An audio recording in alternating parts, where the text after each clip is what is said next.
칠흑 같은 어둠 속에서 사람들이 탄식했네. 이 어둠을 이길 존재가 과연 있느냐고. 어둠 속에서 지혜로운 자가 답하기를 생명을 기르는 엄마와 어둠을 가르는 빛이 있다 했네. 지혜로운 자는 엄마와 빛을 우주로 보냈네. 엄마와 빛은 인간을 먹이고 비추었네.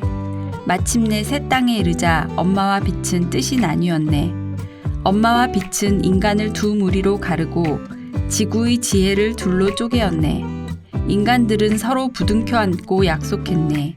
언젠가 다시 만나 흩어진 지혜를 모으기로. 훗날 때가 되어 알렙과 알렙이 만나면 빛이 비치리라. 그날이 오면 세상은 지혜를 되찾으리라.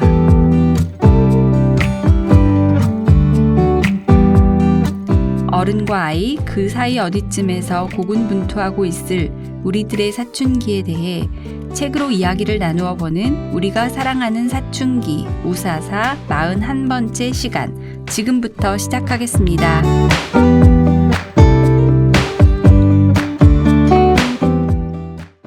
안녕하세요. 우사사 41번째 시간, 저는 얌얌쌤입니다. 안녕하세요. 소금입니다. 안녕하세요. 항아입니다. 오늘은 항아님과 소금님과 함께하고 있어요. 혹시 항아님이나 소금님은 무섭거나 두려운 게 있으세요? 저는 발이 너무 적거나 발이 많이 달린 걸 무서워하고 싫어합니다.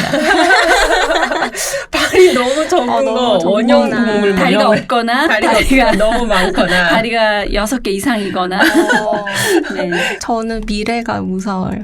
미래가 무서워요. 조금 다른 무서움이죠. 약간 두려움에 가까운 미래가. 어떤 일이 일어날지 모르니까 항상 걱정되는 거. 가까운 미래예요? 아니면 주로 먼 미래? 가까운 미래도 무섭고 다 무서운 것 같아요. 상담 좀 받아보실래요? 근데 비슷해요. 소금님처럼 저는 약간 먼 미래에 대한 무서움이 있는데, 왜냐면 주로 환경오염 때문인 것 같아요. 그러니까 이게 코로나를 겪으면서 좀 그 무서움이 증폭된 것 같아요. 나 하나야 어떻게 해서 죽으면 할 수 없다, 뭐 이렇게 생각되는데, 이렇게 주변에 아이들을 보거나 이러면 그 두려움이 확 올라올 때가 있더라고요. 예전에는 지구가 그래도 나보다 오래 살 거야 라고 생각하면서 약간 편하게 살자라고 생각을 하는 쪽이었는데 요즘에는 너무 날씨가 너무 많이 더워진 거예요. 옛날에는 제주에 가야 그 열대식물들을 볼 수 있었는데 지금은 전라도도 가로수가 그 열대식물이라는 얘기를 들었어요. 사과도 이제 더 이상 대구 사과 얘기 안 한다. 레드향을 전라도에서 키운다 하더라고요. 많이 올라왔네요. 네. 바다 생물 관찰하면 그 변화가 더 뚜렷하다고 하더라고요. 바다 온도 때문에. 말씀하신 것 중에 예측에 대해 말씀하셨잖아요. 보통 우리가 예측 가능한 가까운 미래를 두려워하진 않는 것 같아요. 근데 그 예측 불가능성이 점점 더 가까운 미래 쪽으로 오니까 불안함이 좀 더 커지지 않나. 오늘 저희가 가져온 책은 어쩌면 이렇게 알 수 없는 미래? 이런 거에 대한 두려움이 만들어낸 이야기가 아닐까? 이제 우리가 알 수 없기 때문에 많은 이야기들을 만들어내죠. 저는 이런 이야기들도 어쩌면 그런 것에 대한 예측들, 그러니까 우리가 좀 더 마음의 평화와 안정을 찾아가기 위한 사람들이 여러 가지의 이야기를 만들어서 준비하고 생각하고 이런 과정들이 아닐까? 이런 생각이 들 때가 있어요. 그래서 두렵지만 희망을 말하고 싶은 SF 이야기 중에 하나일 것 같아요. 최영희 작가의 알렙이 알렙에게라는 책을 가져왔습니다. 소금님께서 준비해 주신 책 이야기 먼저 듣고 이야기 나누어 보도록 할게요. 테라 행성에 세워진 마마돔이라는 돔 안에서 살아가는 인류의 숫자는 200명, 수명은 100세. 누군가 죽으면 보관되어 있는 그의 복제 수정란을 배양해서 다시 똑같은 사람을 만들어냅니다. 모든 것이 인공지능 마마에 의해 체계적으로 관리되며 평화롭게 살아가는 마마돔에서는 인류가 왜 지구를 떠나왔는지, 마마돔 바깥의 테라 행성은 어떤 곳인지, 마마의 벽 너머의 이상을 지식을 탐구하는 일이 금지된 채 살아갑니다. 인간이 다루기 너무나 위험한 지식이라는 이유로 말입니다. 그러나 이곳에는 사냥조가 되어 마마돔 밖의 세상을 탐구하기를 꿈꾸는 씩씩한 소녀 알렙이 있었습니다. 알렙의 단짝 친구 피트는 사냥조 리더인 타우 아저씨의 복제 수정란이 고속 배양되기 시작했다는 수상한 소식을 알려주었고, 타우 아저씨는 알렙에게 수호자들의 도움을 받아 빛의 딸 알렙을 만나라는 말을 남긴 채 마마에 의해 자매방이 유폐됩니다. 사냥조가 되어 마마돔 밖으로 나간 알렙은 유령선이라는 생물을 만나게 되고 유령선을 탐구나 이해의 대상으로 보지 않고 무조건 죽여 없애버려야 하는 존재로 보는 마마돔의 규칙에 의문을 가지게 됩니다. 마침내 알렙은 자신이 마마돔 밖으로 나아가 빛의 딸 알렙을 만나야 한다는 것을 받아들이고 수호자들의 도움을 받아 마마돔을 탈출하게 됩니다. 마마돔 사람들이 사냥감으로, 즉 단백질 공급원으로만 생각했던 테라 행성의 생물 메가트리오에는 고대 지구의 문자가 새겨진 위치 추적 장치가 있었습니다. 알렙은 마마의 지시를 받아 자신을 추격하는 사냥조를 따돌리며 메가트리오와 텔레파시를 주고받아 위기에서 빠져나옵니다. 알렙은 죽음의 위기에서 벗어나 마침내 자신과 똑같이 생긴 빛의 딸 알렙을 만나게 됩니다. 알고 보니 테라 행성에는 마마돔뿐만 아니라 룩스돔이 있었고 그곳에도 똑같이 200명의 인류가 살고 있었습니다. 과거 지구의 인류는 핵전쟁을 일으켜 지구를 멸망시켰고 인공지능 마마와 룩스는 400명의 인류를 구출하여 테라 행성으로 왔습니다. 마마는 테라 행성의 옛 지구의 모습을 그대로 되살리고자 하며 인류의 과오를 감추고자 하고 이를 반대하는 룩스와 인류를 반씩 나누어 갈라지게 됩니다. 당시 일란성 쌍둥이 자매 과학자였던 알렙 자매는 각각 마마돔과 룩스돔으로 나누어 떠났습니다. 그리고 세월이 흘러 마마돔 사람들과 룩스돔 사람들이 서로를 이해할 수 있는 시기가 오면 만나기로 약속하며 대대로 마마 몰래 수호자를 기르고 알렙과 알렙이 만날 그날을 기다려왔던 것입니다. 모든 지식을 인공지능 마마가 철저히 통제하며 마마돔 밖의 테라 행성 생태계를 정복과 지배의 대상으로만 여기며 살아가는 마마돔과 달리 룩스돔 사람들은 테라 행성에 적응하여 평화롭게 공존하며 살아가고 있었습니다. 마마의 통제와 감시에서 벗어나 자유로워진 알렙은 룩스돔의 사람들처럼 테라인이 되어 마마돔의 사람들을 구출하기 위한 준비를 하며 소설은 끝이 납니다. 네, 알렙이 알렙에게 소설 이야기를 재밌게 얘기해 주셨어요. 어릴 적에 읽던 만화책 생각이 많이 났어요. 이거 읽으면서 초등학교 6학년에서 중학교 1학년 사이에 이런 SF들을 제가 많이 읽었던 것 같아요. 어떠셨어요, 이 책 읽고? 그 2020 원더키디 아, 옛날에 저 어릴 때 애니메이션으로 봤던 맞아요. 기억이 나요. 너무 어려서 그 정확한 내용은 생각이 안 나는데 그 디스토피아 배경이었던. 그때 너무 어리셨군요. 저는 뭐라고 할까, 그 지구의 멸망, 우주에서의 삶, AI의 발달 뭐 이런 거에 대해서 그러니까 많이 있었던 얘기 같지만 조금 새로운 방식으로 상상하는 걸 보여주지 않았나? 그러니까 여기서 최초에 꾸려놓은 그 무대 자체가 조금 신선했어요. 왜냐면 AI의 지배라는 거를 우리가 상상할 때 여러 가지 형태를 생각하는데 이런 형태는 좀 새롭지 그러네요. 않았나? 네. 네, 그런 생각이 들었거든요. 네. 내용으로 들어가자면 말씀하신 AI의 지배가 마마라는 존재죠. 그래서 이제 지구의 종말이 찾아왔을 때 200명의 사람들을 데리고 이 사람들을 재우죠. AI인 마마라는 존재가 재운 다음에 따뜻한 숨결로 재워요.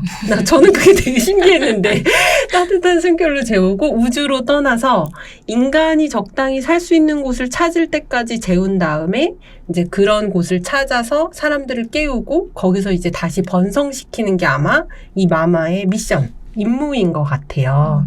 우리 마마에 대해 이야기를 좀 나누면 좋을 것 같아요. 네, 마마는 이제 인간을 보호하려는 이제 목적을 가지고 있지만, 근데 그 보호가 너무 과해서 마치 빅브라더처럼 그 돔 안에 카메라로 모든 인간의 일거수일투족을 감시하고 자신의 그 미션과 목적에 반하는 인간의 행동은 처단하고. 그러니까 이게 저는 어제 자기 전에 갑자기 부모님 같다는 생각이 드는 거예요. 이름도 마마고 여기 이제 마마돔 사람들은 수정란에서 그냥 태어나기 때문에 생물학적 부모가 없고 인공지능을 진짜 엄마라고 생각하면서 자라나는데 너무 과도한 보호나 통제가 정말 아이를 위한 것일까라는 그런 비유로도 생각이 들더라고요. 그렇게 볼 수 있겠네요. 근데 저는 좀 약간 마마가 시스템이다라고 생각하면서 봤어요. 그러니까 실체가 있나요? 일단 실체가 없죠. 없어요. 네, 네. 그래서 일종의 프로그램인 거잖아요. 그래서 시스템 그 자체의 의인화라는 생각도 좀 들고 물리적 형체가 아니라 그런 태도에서 강한 부모의 모습이 느껴지는 부분은 많이 있는 것 같아요. 특히 이렇게 뭔가 굉장히 신념을 갖고 있는 부모님, 자식을 이렇게 키워야겠다라는 신념이 강한 부모님 밑에 있는 아이들이라면 비슷하게 느낄 수 있겠다. 여기서 이제 청소년 시기가 이제 부모님으로부터 독립해서 자아를 확립해 나가는 시기인데 지금 인공지능 마마는 자기가 허락한 지식 이상의 지식을 탐구하는 것을 금지하고 그래서 이제 계속 호모사피엔스라는 얘기가 나오잖아요. 그래서 인간은 원래 호모사피엔스고 지혜로운 존재인데 그 지혜를 탐구하는 일이 금지된 채로 약간 어린아이처럼 살아가는 마마돔 사람들의 모습, 그리고 거기서 벗어나려는 알렙의 모습에서 좀 청소년의 성장 같다는 느낌도 들었어요. 그 순간이 오는 장면이 있잖아요. 31페이지에서 2페이지 넘어가는 대목에 피트와 알렙이 이야기를 나눈 다음에 마마한테 불려가죠, 알렙이. 그래서 이제 이야기를 하니까 피트랑 이야기를 이전에 맞춘 대로 고백을 하니까 받아준 거다. 그러니까 이제 사실은 피트가 이 체제 혹은 이 안에서 일어나는 일들에 대한 어떤 의문? 이런 거를 표현해서 그런 이야기를 나눈 거였는데 마마한테 가면 이제 사귀는 걸로 얘기하자라고 이 얘기를 맞춘 거잖아요. 마마가 이렇게 말하죠. 안 그래도 피트가 너한테 키스하는 걸 봤다. 하지만 알렙, 난 내가 피트보다 좀 나은 아이를 만났으면 좋겠어. 여기서 많이 듣던 데서. 그렇죠. 피트가 웬만한 어른들보다 벌점이 높다는 거 알고 있지? 녀석은 나중에 이 돔의 골칫거리가 될 거다. 그래서 말인데 그러니까 이제 이 앞에를 보면 정말 부모님이 하시는 대사 같잖아요. 근데 이제 그 다음을 보면 피트가 무슨 말썽을 피우고든 나한테 알려줘야 된다라고 말을 해요. 그래서 이제 알렙이 네 마마 하고 나오면서 대화의 방을 나온 알렙은 다리가 후들거렸다. 피트가 마마의 일을 엿보듯 마마도 피트를 지켜보고 있었던 것이다. 마지막에 뭐라고 하냐면 알렙을 더 불안하게 만드는 것은 지금껏 알던 것과는 다른 마마의 모습이었다. 피트를 살피는 마마의 눈길은 보살핌이나 염려가 아니었다. 그건 감시였다. 라고 얘기하거든요. 마마의 눈길은 언제나 똑같았을 거예요. 네. 근데 이제 알렙과 피트가 그 눈길에 대해서 의심을 하게 되고 뭔가 그 너머에 무엇이 있지 않을까라고 생각하게 되는 순간 네. 이거는 구속이 되고 그 마마의 눈길은 감시가 되고 이 아이들은 위험에 처하게 되는 거죠. 아이들이 변하는 걸 수 있겠네요. 이 시스템은 언제나 같았을 텐데 그 시스템 안에서 사실은 그 전에는 의심하지 않았고 안락함을 느끼고 편안하게 자라던 아이들이 불편한 일이 생기기 시작한 거죠.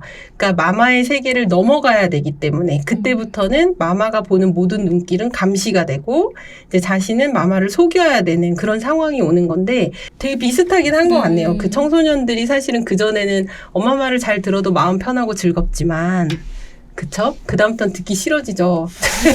내 세상은 달라지니까. 근데 그 정상이잖아요. 그쵸? 내 세상은 다르니까. 네, 재밌네요. 그러면 우리는 왜 벗어나려 하는가? 여기서는 마마의 벽 너머로 가고 싶어 해요. 피트가 먼저 그것에 대해 도전했다가 주춤하고 조심하고 있는 상황이고요. 알렙도 이제 호기심이 생겼고 그 너머로 넘어가고 싶어 하죠. 뭔가가 더 있을 거야. 그 이유는 뭘까요? 그게 이제 여기서는 호모사피엔스 본성이다라고 얘기를 하고 있는 것 같아요. 그 이제 조의 아줌마라고 나중에 이제 수호자라고 밝혀지는 과학자가 알렙에게 이제 무엇을 듣고 뭐든 스스로 생각을 해야 된다.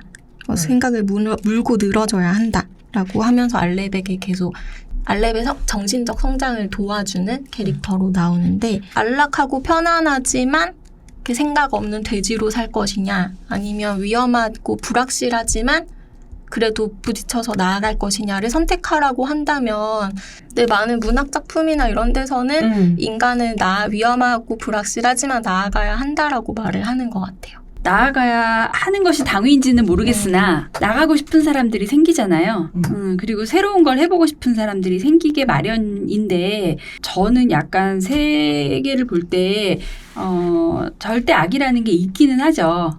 정말 악하고 정말 파괴적인 그런 뭐 사람이나 심성이나 행위가 있지만 대부분의 경우에 어떤 갈등이 생기고 문제가 생길 때에는 선악의 충돌이라기보다는 제가 볼 때는 이제 새로운 것을 추구하거나 어떤 질서의 밖으로 나가려는 움직임과 그것을 바꾸려고 하는 기존 걸 유지하려고 하는 그 욕망들이 부딪히는 경우가 그쵸. 더 많다라고 생각을 해요. 됐든 역사가 됐든 뭐 사람의 삶이 됐든 길게 보면 뭔가 새로운 것을 시도해 보려는 것을 제한하고 막는 걸 가지고 행복을 보장할 수는 없는 것 같다.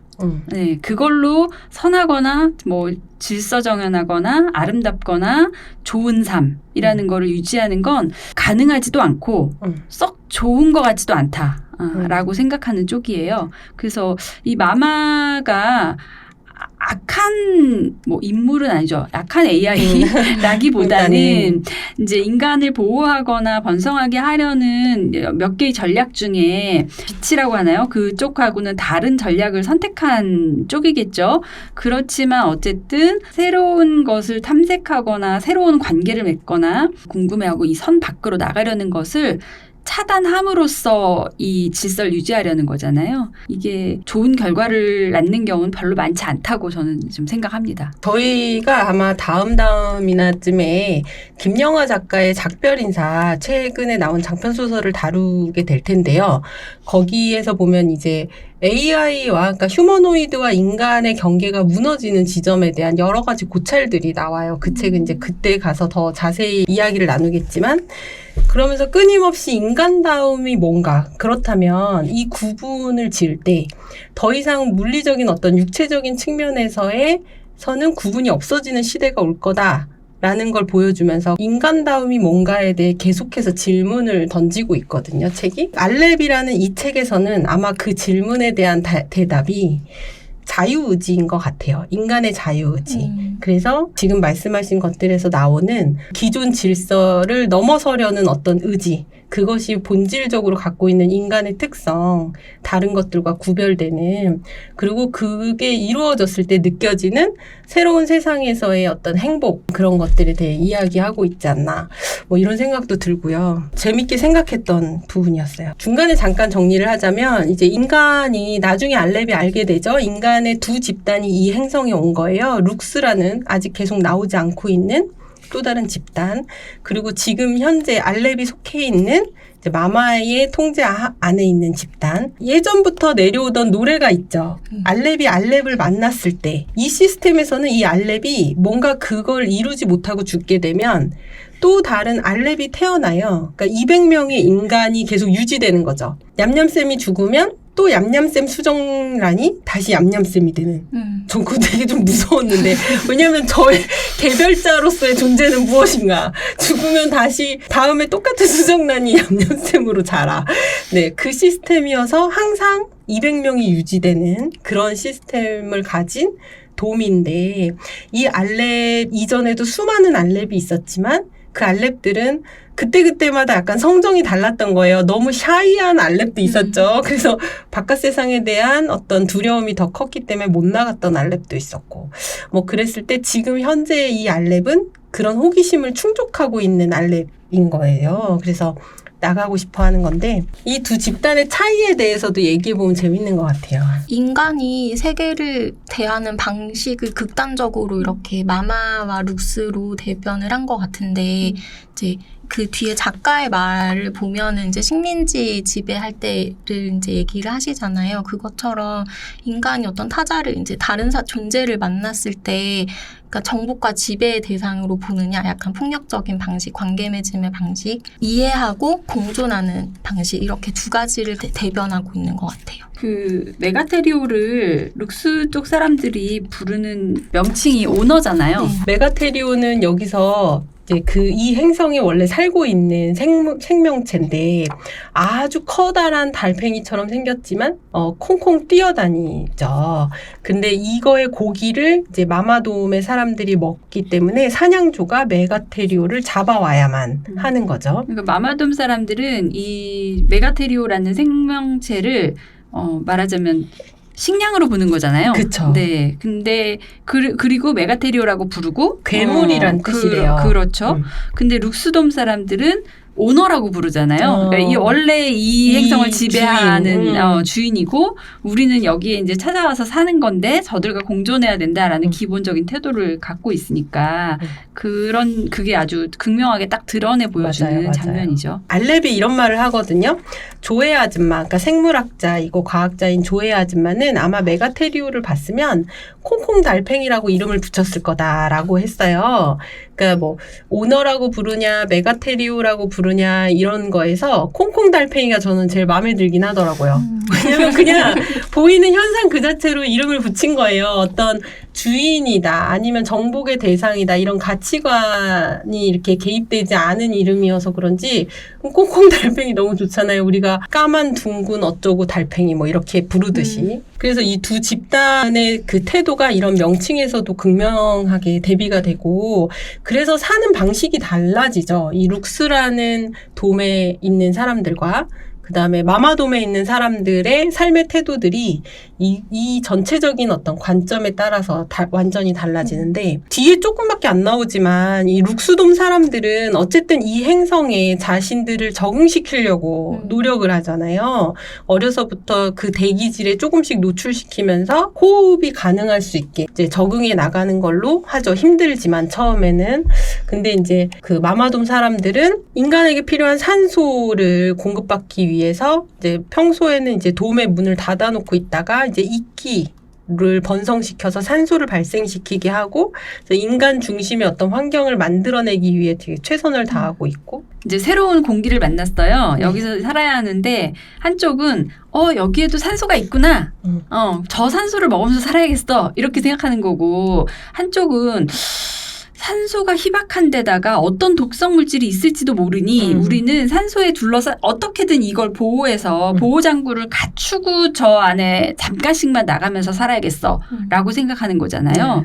아이들이 자라면서 이렇게 갖게 되는 여러 가지 삶에 대한 태도 중에 아주 맞아요. 대립이 되는 두 가지일 수 있다고 생각을 맞아요, 하거든요. 말씀하신 것 중에 나의 어떤 보호 장비를 갖춰야만 밖에 나가는 친구들이 사실 굉장히 많아요. 세상은 두려우니까 방어 기제들을 다들 가지고 있죠. 근데 이제 그거를 점점 놓고 세상에 나가는 걸 우리는 추구하잖아요. 세상에 적응해 나가는 거. 아까 소금님이 이게 한 인간이 가진 두 가지의 태도에 대해 말씀하셨는데 그거 되게 공감되는 것 같아요. 이런 사람의 부류가 있고 저런 사람의 부류가 있고 이런 게 아니고 한 사람 내부에 이 두 가지 면이 다 있는 것 같아요. 그래서 우리가 어느 쪽을 조금 더 이렇게 뭐 응원하거나 힘을 주거나 해볼 것이냐 이게 점점 자신의 선택의 문제로 나가는 게 아닌가 뭐 이런 생각도 들더라고요. 인공지능 마마는 테라 행성을 지구처럼 바꾸려고 그러니까 내 위주로 환경을 바꾸려고 하는 쪽이라면 이제 룩스 쪽은 그냥 환경에 나를 맞추는 쪽인 거잖아요. 인류가 살아온 방식은 마마와 좀 더 가까웠던 것 같아요. 인간을 위해서 어쨌든 자연환경을 바꾸고 이제 인간을 위해서 이렇게 했던 많은 노력들이 결국엔 지금 기후위기라는 재난으로 다가왔듯이 제가 최근에 솔라리스라는 다른 SF 소설을 읽었는데 그 솔라리스는 이제 또 다른 행성이에요. 근데 인간이 이해할 수 없는 행성인 거예요. 그러니까 과학자들이 가서 아무리 연구를 해도 같은 결과값이 나오지 않고 얘가 솔라리스 행성 자체가 생명체다라는 것까지는 알았는데 이 생명체가 인간에게 아무런 반응을 안 하는 거예요. 인간은 얘를 너무 알고 싶은데. 그래서 그거의 그 태도에 대해서 이제 같이 책을 읽은 사람들 얘기를 나누는데 저는 왜 인간이 솔라리스를 자꾸 건드리는지 이해가 안 된다. 어떤 대상이 있을 때 이해할 수 없는 것도 그냥 그 존재 그대로 그냥 그렇다는 걸 받아들이면 안 되냐라고 했는데 과학을 하시는 분이 이해할 수 없는 건 무섭다는 거예요. 인간에게 나중에 어떤 해가 될지 모르기 때문에. 근데 그 생각이 저는 조금 충격적으로 다가왔거든요. 왜 해가 될 거라고 생각하지? 물론 해가 될 가능성은 있지만 안 될 수도 있잖아요. 네. 모르는 대상이 좀 불안하긴 하죠. 근데 저는 지금 그 반응하지 않는 대상이라는 게 되게 재미있게 들렸는데 네. 이 소설이 저는 이제 되게 흥미로운 그 무대를 가지고 있고 아이들이 재밌어하면서 읽을 수 있겠다 이런 생각이 들면서도 좀 종이 인형 놀이를 하는 것 같은 느낌이 있어요. 어떻게 보면 자기적이고 너무 납작한 세계라는 생각이 좀 든다는 말이죠. 그 중에 하나가 뭐였냐면 오너 혹은 메가테리오라고 부르는 이 대상하고 인간이 너무 쉽고 자연스럽게 완벽한 소통을 해요. 이게 가능한가? 사랑만으로 사랑과 그러니까 관심만으로 호의를 가지고 그리고 이런 완전한 소통이라는 거는 사실은 사람 사이에서도 이루어지지 않고 우리가 언제나 그 벽에 부딪히는 거잖아요. 근데 생각한 것이 완전한 형태로 내가 알고 있는 의미 체계로 나에게 딱 정확한 의미로 다가온다라는 이런 방식의 의사소통이 이런 낭만적이고 만화적이다. 이런 생각이 그런 좀 부분이 들었거든요. 동화적이죠. 네. 그렇죠. 항아님이 말씀하신 걸 들으니까 이 룩스돔의 일화는 되게 극단적인 세상에 대한 낙관주의로 좀 느껴지기도 해요. 룩스돔은. 그리고 그 두 세계가 정말 다를까? 저는 그것도 조금 의심스러운 게 마마돔과 룩스돔이 이 자연 생식을 안 하잖아요, 일단. 그죠? 200년이 인공 수정만. 유지되는 게. 그렇죠. 저도 그게 조금 신기했어요. 룩스돔은 되게 자연적인 것에 대해서 우호적인데 왜 인간의 자연적인 생식을 그게 아니니까 알렙이란 존재가 있는 거잖아요. 그러니까 알렙이 있는 걸 보면 동일한 방식으로 살고 있는 것 같아요. 근데 이게 가능한가도 저는 굉장히 의심스러워요. 왜냐하면 이 사람들이 자라면서 연애하는 것이 너무 자연스럽게 지금 나와요. 네, 그쵸. 자유연애를 네. 하죠. 네. 근데 생식이 이루어지지 그러니까 그런데 아이가 안 태어난다고? 우리 그런데 사람들이 사람이라서 그런데도 불만이 없다고? 근데 아무런 문제가 안 생긴다고? 이게 저는 잘 납득하기가 어렵다는 맞아요. 생각이 들어요. 이 책에서의 네. 구멍이 분명히 있어서 서사가 다 채워질 순 없죠. 그리고 궁금한 것들이 있지만 결정적인 어떤 스토리를 꿰는 데 있어서 좀 과연 이 세계는 어떻게 유지되고 있는가? 그런 근본적으로. 네. 맞아요. 그 부분 되게 아쉬운 부분이긴 한 것 같아요. 이 얘기를 하다 보니 제가 또 궁금하게 여겼던 하나가 생각이 나는 게 왜 알렙과 알렙일까? 이 알렙 둘은 동일한 알렙이 아니죠. 네. 쌍둥이잖아요. 네네. 쌍둥이인데 둘 다 알렙이라고? 성이었지 않을까? 저 알렙 그 주니어, 알렙이야. 알렙 주니어 1세 뭐. 그렇구나. 성이군요. 아니, 그러니까 성씨 대표로 200명 채운 거 아닐까요? 전 세계 김씨 하나, 이씨 하나, 저쪽에 조나단 하나, 로버트 하나. 바로 이해됐어요. 네. 책에 나오네요. 180쪽에 나탈리 알렙이랑 로지 알렙이었어요. 성이었어요. 성이었다, 성. 그리고 저는 여기 나오는 사파에서 그 유령선의 모습이 자꾸 나우시카를 연상시켜가지고 바람계곡의 나우시카 혹시 애니메이션 보셨어요? 인류가 더 이상 살 수 없는 그 땅에서 바람계곡이 겨우 좀 살아갈 수 있는 땅이고 나머진 전부 다 부해가 되고 있는 거예요. 썩은 바닷가, 독성이 뿜어져 나오는. 근데 사실은 지구가 살아가기 위한 어떤 방식이었던 거죠. 모두 인간이 만든 그 독성들을 전부 다 정화하기 위해서 위에 부해가 생겼던 거고 그런 것들을 이해하고 있는 나우시카가 결국에는 인간에게 희망이 되는 그런 건데 저는 바람계곡의 나우시카가 되게 많이 생각이 났는데 이 책을 읽으시면서 그 애니메이션도 같이 보고 이런 전체적인 어떤 주제에 대해서 이야기해보는 것도 재밌을 것 같아요. 더 이해도 잘 되고. 그러니까 메가테리오가 굉장히 중요한 식량원이어서 이 메가테리오를 사냥하는 일군의 무리, 그러니까 말하자면 이 행성에서 마마돔에 살고 있는 인간들 중에 인간들이 몇 개의 부류로 나눠서 자기 임무를 다하면서 이 사회를 유지하는데 그 중에 굉장히 중요한 우리가 해야 되는 게 메가테리오를 사냥하는 거잖아요. 그쵸. 그 정도로 중요한 대상이고 이 행성에 이렇게 많은데 이 사냥조가 나갔을 때 무조건 죽여 없애야 되는 유령선의 이런 걸? 성충? 어쨌든 이게 유령선이 자라서 결국 메가테리오가 되었다라는 것조차도 모를 만큼 연구를 안 했다는 거죠. 그러니까, 외부 세계에 대해서. 네. 근데 조금 이해가 안 되긴 해요. 왜냐하면 마마는 테라 행성을 지구로 바꾸는 게 목표인데 그러려면 연구를 해서 마마돔 바깥도 약간 이끼랑 이런 거를 빨리 번식을 시켰어야 되는데 아직까지 안 하고 있잖아요. 그냥 마마돔 안에서만 살아가고. 그 이끼 밭을 계속 늘리고 네. 있죠.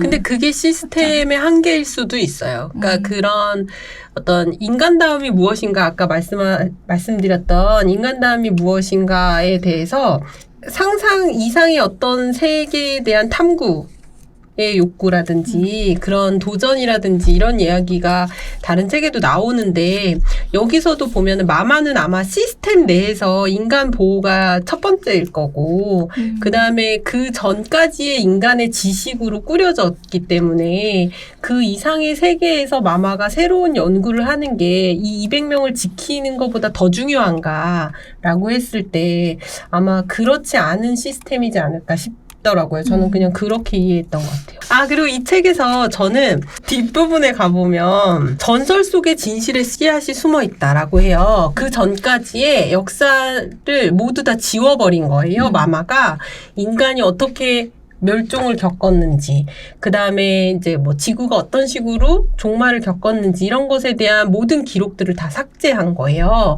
우리가 어두운 역사를 다 지워버렸기 때문에 마마돔 사람들이 그 역사를 다시 반복하고 있는 거다라는 부분이 있어서 이거 SF 소설이지만 역사학회에서 상 줘야겠는데 라는 생각을 역사를 알아야 하는 이유 그런 것에 대해서도 너무나 절절하게 와닿게 그러면 우리 이제 접어두고 싶은 페이지 읽고 알렙을 마무리 지어볼까요? 네, 저는 아까 전에 읽어드렸던 그 부분이 사실은 접어온 페이지 1번이었는데 연관되는 내용으로 할게요. 87쪽이고요. 알렙은 마마돔만이 달리 보이기 시작했다. 안전하고 포근한 둥지라 믿었던 마마돔이 거대한 감옥으로 느껴졌다. 교육주 교관 하나가 알렙을 아른 채 했다. 알렙 사냥꾼이 되었다면서? 축하한다. 알렙은 어릴 적 선생님에게 인사를 했다. 하지만 예전처럼 마주보고 웃을 수가 없었다. 알렙의 얼굴에도 컴컴한 그림자가 드리워진 것이다. 알렙은 비로소 피트를 이해하게 되었다. 계획된 살인이라 할 만한 끔찍한 일이 벌어지고 있는데도 마마돔은 평화롭기만 했다. 알렙은 평화로운 일상으로 돌아갈 수 없게 되었다. 자신을 속이지 않는 한. 알렙은 빨간 약을 먹은 거죠. 매트릭스를 생각해 본다면. 네, 맞아요. 명작이죠, 매트릭스. 이거는 인류에게 정말 플라톤 이래로 반복되어 온 이야기 패턴이에요. 그러니까 그 동굴 속에서 그것이 세계의 전부다라고 믿고 살다가 밖에 맞아요. 나가서 찬란한 햇살을 보는 순간 더 이상 동굴 안에서 살 수가 없는 거죠. 네. 빨간 약을 한번 먹으면 돌아올 수 없잖아요. 네. 그러니까 그런 어떤 그 이미 경계를 넘어서 다른 세계를 발견한 사람은 다시는 원래의 세계로 돌아와서 평화롭게 살아갈 수 없다는 그거를 되게 잘 보여주는 대목인 것 같아서 골랐습니다. 저도 그 부분 좋았어요. 피트의 표정이 다른 사람들이 보기에는 불안해 보이고 어두워 보여요. 하지만 피트는 알아버린 거죠. 저는 불안해 보이고 때로는 되게 고통스러워 보이고 그럴지라도 그게 더 나은 삶이다라는 그렇죠. 어떤 생각을 살면서 많이 하게 되는데 그런 것에 대한 이야기였던 것 같아요. 네. 저는 비슷한 맥락인 것 같아요. 우리는 왜 마마돔을 벗어나려 하는가? 인간이 가진 자유의지라는 게 무엇인가? 라는 얘기를 할 때 알렙이 성장할 때 도와주었던 그 과학자인 조에 아줌마랑 알렙이 대화를 나누는 장면이 있어요. 104페이지에 보면은 왜 도대체 이렇게 희생하면서까지 알렙을 도와주고 키우고 다시 바깥으로 내보내서 또 다른 무엇을 찾으려 하느냐라고 조에 아줌마한테 물어봤을 때 왜 그렇게까지 하는 거예요? 그깟 전설이 뭐라고 알렙이 뭐라고 타워 아저씨도 사냥꾼으로 그냥 행복하게 살았으면 좋았잖아요 라고 알렙이 물었을 때 조에 아줌마가 이야기하는 부분이에요. 아니야 알렙, 우린 알렙의 수호자로 행복하게 살아왔다. 이 답답한 돔에서 평생 버틴 힘도 그거였어. 몸은 이리 갇혀 있어도 머리로는 너른 황무지와 밤하늘을 또 어딘가에 있을 다른 인류를 상상하며 살았어. 우리는 내내 궁금했단다. 마마가 가르쳐준 것 말고 호모사피엔스가 지구를 떠난 이유가 뭔지, 이 테라 행성이 정말로 어떤 곳인지, 우리가 누구냐 알렙? 우린 까마득한 우주에서 지구형 행성인 테라를 찾아낸 사람들의 후손이야. 그러니 알렙, 밤이 되어도 덮개가 닫히지 않는 곳으로 떠나렴. 실컷 세상을 누비고 흩어진 인류를 찾아가다오. 라고 이제 이야기하는 부분이에요. 이게 어쩌면 자라나고 있는 아이들이 취해야 하는 어떤 태도와 그걸 보내주는 기성세대의 태도가 되게 압축적으로 드러나지 않았나 싶어서 좋았던 부분입니다. 저는 187쪽에 있는 부분인데요. 알렙은 마마의 벽이 얼마나 단단한지, 마마가 얼마나 철저하게 마마돔을 지배하고 있는지 알고 있었다. 마마가 로봇들에게 알렙 일행을 죽이라고 명령을 내릴지도 모른다. 하지만 조의 아줌마 말처럼 위기는 기회였다. 두려움은 모든 길을 막다른 골목으로 착각하게 만든다. 그래도 포기하지 않고 가다 보면 어둑어둑한 길 저 끝에서 탁 트인 새 길이 나타나기도 한다. 라는 부분인데요. 제가 처음에 시작을 할 때 두려운 게 미래라고 어떤 일이 일어날지 모르니까 라고 했지만 그래도 어쨌든 세상을 살아가려면 두려움에 맞서야 하는 것이고 세계가 내가 생각했던 것만큼 이제 룩스돔 사람들에게 테라 행성이 그랬던 것처럼 마냥 낭만적이고 평화롭게 다가오지 않을지라도 그래도 나아가는 것이 살아가는 것이 아닐까라는 생각이 들어서 이 부분을 골랐습니다. 네, 맞아요. 뭐 아이들뿐 아니라 어른들도 사실은 견디는 힘이나 맞서는 힘 자체가 필요한 것 같아요. 살아가기 위해서.